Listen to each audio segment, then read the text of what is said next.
Doctor association Phalodi के तत्वावधान में क्षेत्र के डॉक्टरों ने लालसोट में महिला रोग विशेषज्ञ डॉक्टर अर्चना शर्मा द्वारा अपने खिलाफ झूठे आरोपों के चलते हत्या का मुकदमा दर्ज करने के दबाव में आकर आत्महत्या किए जाने की घटना में मृतक डॉक्टर शर्मा के खिलाफ प्रदर्शन करने वाले, दबाव बनाने वाले लोगों के खिलाफ दंडात्मक कार्रवाई की मांग को लेकर एसडीएम डॉक्टर अर्चना व्यास को मुख्यमंत्री, चिकित्सा मंत्री व जिला कलेक्टर के नाम आज ज्ञापन सौंपा गया।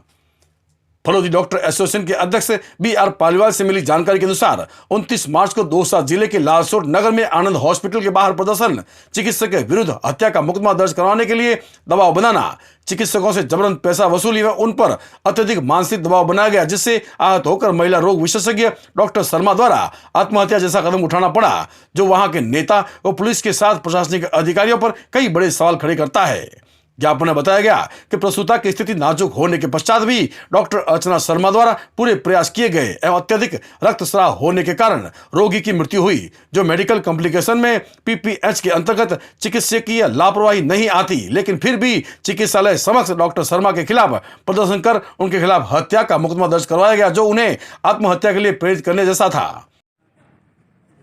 हमारी साथी डॉक्टर अर्चना शर्मा ने अपने निजी चिकित्सालय में एक मरीज का इलाज किया। अपने बेस्ट एफर्ट्स करने के बावजूद भी पीपीएच, पोस्टमार्टम हेमरेज, डिलीवरी के बाद जो ब्लीडिंग की घटना होती है, उसकी वजह से उस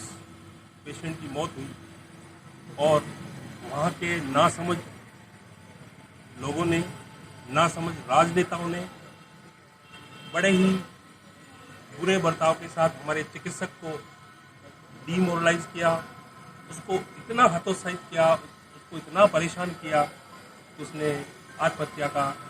एक बहुत बड़ा कदम उठाया। इस घटना के होने में वहाँ के राजनेता, वहाँ के पीपीएच की वजह से होने वाली मौत से अनभिज्ञ लोग, वहाँ का प्रशासन, जिसमें खास तौर से पुलिस प्रशासन ने 302 धारा के तहत, आईपीसी के तहत मुकदमा दर्ज किया, जो किसी भी हालत में 302 धारा में मुकदमा दर्ज नहीं होना था, क्योंकि ऑलरेडी सुप्रीम कोर्ट की गाइडलाइन है कि अगर इलाज के दौरान किसी मरीज की मौत हो जाती है तो उसके मौत के कारणों की जांच एक बोर्ड द्वारा की जानी चाहिए। अगर बोर्ड ये प्रूव करता है, अगर ये बोर्ड ये कहता है कि ये नेग्लिजेंसी डॉक्टर की थी, तब जाकर के पुलिस को एफआईआर दर्ज करनी चाहिए थी, जबकि वो भी 304 जिसमें भी बनती है, वो अगर नेग्लिजेंसी प्रूव होती तो दर्ज करें। 302 तो किसी हालत में नहीं बनती। पुलिस ने बिना किसी बोर्ड बिठाए, बिना किसी नेग्लिजेंसी को प्रूव किए 302 में मुकदमा दर्ज किया। वो हमारी युवा चिकित्सक थी, महिला थी, जो अपने आप को इस 302 के मुकदमे की डर से कि मुझे जेल जाना पड़ेगा और मुझे वहाँ क्या झेलना पड़ेगा, इस डर के मारे उसने आत्महत्या को एक हथियार बनाया। मैं इस आत्महत्या के पीछे पुलिस प्रशासन और वहाँ का प्रशासन, वहाँ के राजनेता और आम आदमियों को जिम्मेदार मानता हूँ कि जिन्होंने एक ऐसे गोल्ड मेडलिस्ट, जिसने अपने एजुकेशन कैरियर में गोल्ड मेडल जीता और लोगों के इलाज के लिए लालसोट जैसी छोटी सी जगह पर उसने अपना कैरियर स्टार्ट किया, लेकिन अशिक्षित, नासमझ राजनेताओं और पुलिस प्रशासन की वजह से हमारी एक युवा टैलेंटेड चिकित्सक ने मौत को गले लगाया। मैं हमारे पूरे राजस्थान, इवन दो पूरे हिंदुस्तान के डॉक्टर से ये कहना चाहूँगा कि हमें जब भी इस तरह की कोई घटना होती है तो उस पर्टिकुलरली फलोदी के लिए भी कहना चाहूँगा कि हम सब चिकित्सकों को एक साथ, जहाँ पे घटना होती है, सबको एक साथ पहुँचना चाहिए, पब्लिक को कन्विंस करना चाहिए, पुलिस प्रशासन से बात करनी चाहिए, इस तरह की घटना और कहीं नहीं घटे, इसलिए हमें इस तरह के प्रयास करने चाहिए। और मीडिया से भी मैं एज ए चिकित्सक ये कहना चाहूँगा कि पीपीएच जो कॉमन जो कॉजेज है डेथ के, अगर कहीं फलोदी में इस तरह की घटना होती है तो मीडिया को उस घटना होते ही उस चीज घटना क्या हुआ, कैसे हुआ, उसकी डिटेल पब्लिक तक पहुंचाए, ताकि जो पब्लिक को जिस चीज़ की जानकारी नहीं होती है और वो आवेश में इस तरह की कदम उठाती है तो उसमें पब्लिक की अनभिज्ञता और अशिक्षा जिम्मेदार है। मैं डॉक्टर पालीवाल से सरोज जी से कहूँगा कि आप ये अपनी कहें। मैं सर से सर ने सरोज जो भी खुद बताया, महिला रोग विशेषज्ञ है।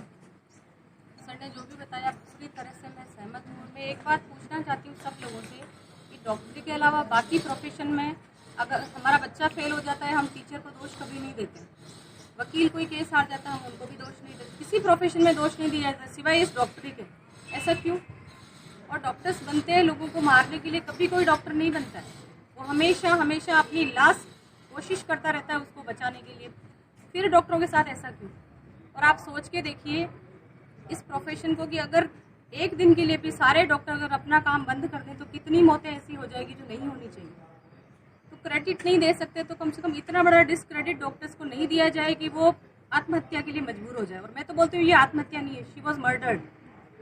उनको मारा गया है, लोगों ने इतना प्रेशराइज किया कि वो आत्महत्या तो है ही नहीं, उनकी हत्या की गई है और इसको हत्या ही बोलना चाहिए। और मीडिया से भी ये गुजारिश है कि कृपया इसको इतना करें कि लोगों तक ये मैसेज पहुंचे कि डॉक्टर्स को भगवान ना बनाओ, कभी उन पे फूल वूल बरसा के, बस उन्हें इंसान रहने दो और इंसान के जैसे ट्रीट करो। कि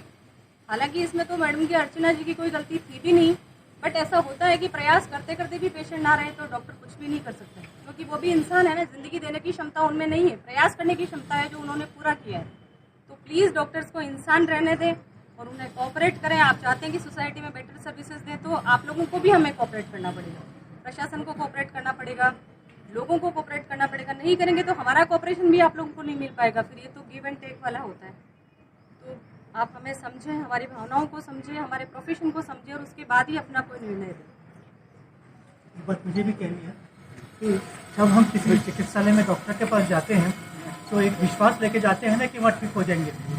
परंतु उस विश्वास की डगर 4 घंटे में कैसे बदल जाती है अगर मरीज को फिर दिक्कत हो जाता है। हम एक मंदिर में जाते हैं भगवान के पास में कुछ मांगने के लिए, दर्शन भगवान हमें ये देना, भगवान से कुछ मांगते हैं और मान लीजिए भगवान ने नहीं दिया तो क्या हम भगवान की मूर्ति को तोड़ते हैं? जब हम इन दोनों में समानता तो कहीं ना कहीं है ना। एक विश्वास की डगर को सिर्फ एक मरीज के तोड़ने और आप अपना क्रोध जाहिर करिएगा, अस्पताल को तोड़ रहे हैं, उसको मुआवजा मांग रहे हैं, उसके उपकरण तोड़ रहे हैं। इससे एक मरीज की अगर जान गई है तो औरों की भी तो जा सकती है ना, औरों की जान को जान के अंदर। ये हमारा रिक्वेस्ट है, जैसे समझ करने वाला गुजारिश है जनता से है, सब लोगों से, कि कृपया अपनी आस्था को आस्था ही रहने दीजिएगा, अनास्था बना करके उसका मजाक न बनाए। धन्यवाद। एसोसिएशन ने जो ये 29 तारीख को लालसोट में जो घटना हुई है उसमें फड़ौदी डॉक्टर्स एसोसिएशन इसमें बड़ी आक्रोशित है, उनमें बड़ा आक्रोश है। इस तरह की घटनाएं नहीं होनी चाहिए और इस घटना में जो भी दोषी है इसमें प्रथम दृष्टया ही स्पष्ट दिखता है कि बिना किसी तरह की, जैसे कि हमारे कलीग्स ने सबने बताया, बिना किसी की तरह की जांच किए, जैसा कि सुप्रीम कोर्ट का गाइडलाइन वर्डिक्ट है कि ये इस तरह की अगर कोई घटना होती है तो जब तक की जांच नहीं हो, जब तक उसको दोषी नहीं माना जाए और उसके खिलाफ 302 या 304 का मुकदमा भी दर्ज नहीं होता है और ये मुकदमा दर्ज जिस पुलिस अधिकारी ने किया है उसको तुरंत प्रभाव से सस्पेंड किया जाए और उनके खिलाफ सख्त कार्रवाई की जाए। और राजनेता जो छुपे आके डॉक्टर्स को जिस तरह से ब्लैकमेल करने वाली एक तरह से कॉमन आम घटना होने लगी है, इस तरह के राजनेताओं को भी हतोत्साहित पब्लिक को भी करना चाहिए और मीडिया को भी करना चाहिए। और ये जो लोग बीच में एज ए उनके घर वालों को नाराजगी हो नहीं हो, लेकिन वो अपने कुछ फायदे के लिए इस तरह की जो घटनाएं करते हैं और परेशान करते हैं, उसमें ब्लैकमेलिंग करते हैं और क्या कॉस्ट इस तरह की जो घटनाएं होती है उसमें पब्लिक को भी बहुत नुकसान है और प्रोफेशनल्स हैं जो अपना काम करते हैं, सीरियसली काम करते हैं, उनको भी बड़ा डर के रहना पड़ता है, जो इस लोकतंत्र में और इस जनतंत्र में अच्छा नहीं है, दुर्भाग्यपूर्ण है। और इस घटना को लेकर फड़ौदी डॉक्टर्स एसोसिएशन में बड़ा रोष है और हम आज भी हमने इसका विरोध जाहिर करने विरोध स्वरूप काली पट्टी बांधी, 2 घंटे के लिए हॉस्पिटल बंद रखे और कल भी हमारे प्राइवेट हॉस्पिटल पूरे दिन के लिए बंद रहेंगे। हालांकि ये सब हम डिसीजन ले रहे हैं, मजबूरी में ले रहे हैं। हम नहीं चाहते कि पब्लिक को, आम पब्लिक को किसी तरह का नुकसान हो, लेकिन इस बात को देखते हुए हमको भी ये डिसीजन लेना पड़ेगा। कल के लिए हम पूरे प्राइवेट हॉस्पिटल डॉक्टर सब पूरा काम अपने रखेंगे, ना घर पे देखेंगे और ना हॉस्पिटल देखेंगे। और सरकारी हॉस्पिटल में जो आज नियम के अनुसार वो भी कल डिसीजन लेंगे, जो उनका एसोसिएशन है उसका जो भी शाम तक निर्णय आ जाएगा उसका जो कल बंद रखेंगे, ओपीडी बंद रखेंगे या इमरजेंसी चालू रखेंगे, वो भी आपको बता दिया जाएगा। In service doctors association decide कर लेगी। फड़ौदी डॉक्टर्स एसोसिएशन ने डिसीजन ले लिया है कि कल का जो प्राइवेट हॉस्पिटल सारे बंद रहेंगे, गवर्नमेंट हॉस्पिटल का डिसीजन आपको जल्दी सूचित कर दिया जाएगा। खेद भी है लेकिन मजबूरी भी है, क्योंकि एक पब्लिक को ये एहसास होना चाहिए कि डॉक्टर अंडर प्रेशर काम नहीं कर सकता, चाहे वो साधारण काम हो, चाहे वो सर्जरी हो और चाहे ट्रीटमेंट हो। हिंदुस्तान के और राजस्थान के जो बेस्ट हॉस्पिटल है, जो ऑप्स की डीलिंग करते हैं, डिलीवरी करवाते हैं, वहाँ पर पीपीएच से कितनी मोर्टेलिटी हुई है लास्ट 1 साल में या लास्ट के 5 सालों में, ये राजस्थान का आंकड़ा आप लोग इकट्ठा करें, जो बेस्ट हॉस्पिटल जहाँ पर कोई मर नहीं सकता वहाँ का, हिंदुस्तान के बड़े जो बाकी हॉस्पिटल है उनका, और अब्रॉड जो यूएस और उन हॉस्पिटल्स का भी आंकड़े निकालें, ऐसा कोई भी देश नहीं होगा जहाँ पीपीएच से मोर्टेलिटी नहीं हुई हो। इसलिए पीपीएच एक नॉन कॉम्प्लिकेशन है, उससे मौत हो सकती है। 10,000 या 10 लाख डिलीवरीज में जो मोर्टेलिटी होनी है वो होएगी, उसको कितने भी बेस्ट एफर्ट्स करें हम नहीं रोक पाएंगे, चाहे हमारे ऊपर मुकदमे दर्ज हो, चाहे हमें जेल भेजा जाए, हम उस मौत को नहीं रोक सकते। इसलिए मैं आपसे निवेदन करूंगा कि आप लोग आंकड़े इकट्ठे करें, आरटीआई के माध्यम से करें, किसी और वाया मीडिया से करें, उन आंकड़ों को आप डिस्क्लोज करें पब्लिक के सामने कि ये हिंदुस्तान के बेस्ट हॉस्पिटल हैं, ये राजस्थान के बेस्ट हॉस्पिटल हैं, इनसे पीपीएच से मोर्टेलिटी लास्ट ईयर में इतनी पीपीएच से मोर्टेलिटी हुई है। हिंदुस्तान के आंकड़े इकट्ठे करें ऑल ओवर इंडिया में, इस वजह से पीपीएच की वजह से मैटरनल मोर्टेलिटी इतनी मोर्टेलिटी नंबर को आप फिगर आउट करें, और कम से कम फलोदी क्षेत्र के लोगों को तो ये नॉलेज दिलाएं कि भाई ये मोर्टेलिटी संभव है,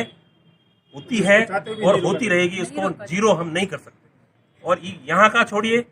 बड़े जो अपन सोचते हैं ना कि वेस्टर्न कंट्रीज, अमेरिका जाइए, इंग्लैंड जाइए, वहाँ के आंकड़ों को भी आप डिस्क्लोज, बाकायदा एक चार्ट बना के डिस्क्लोज कर दिए, इसके माध्यम से करिए, प्रिंट मीडिया के माध्यम से करिए, ताकि लोगों को इसकी जानकारी हो और फ्यूचर में इस तरह की कोई घटना नहीं हो।